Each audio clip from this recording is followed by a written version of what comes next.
Sure. Good morning. It's great to be amongst friends, and we appreciate the continued dialogue that we have with many of you. I just want to first thank all those in the city for continuing the dialogue. Let me kind of back up and give you guys a perspective. About 2 months ago is when I became aware of the fact that we were going to be part of this assessment.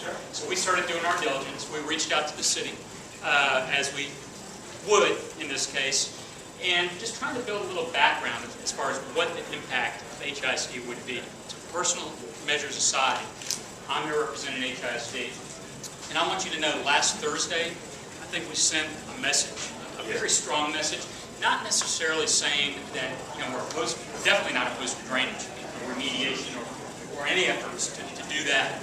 But we want the city and those that are for this to take a serious look at who's going to be impacted and how this thing is structured. Many of you guys know last 2 years ago when HISD put the bond forward, I was the lone voice against it. Not because we didn't have needs. I understood that as well, because that wasn't structured well either.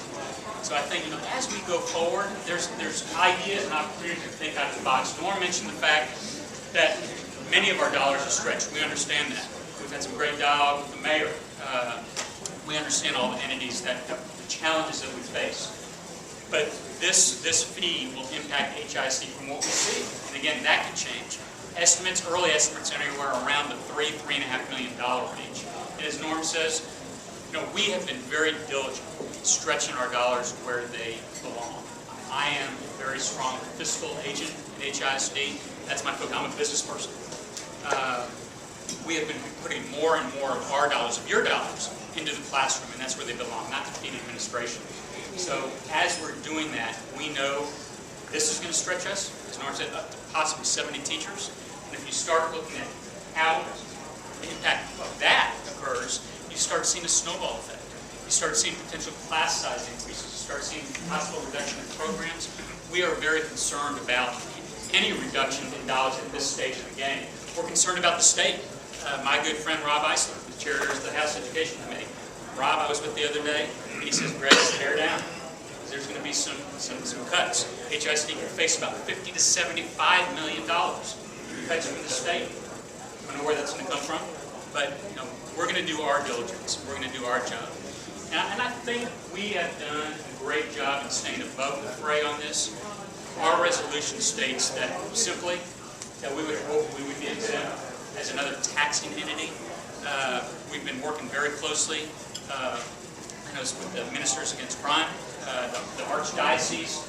We've been having some tremendous conversations with them. So we're sharing a lot of information on our impacts. And my hope is that these dialogues will continue. But as we move forward, it's incumbent on us.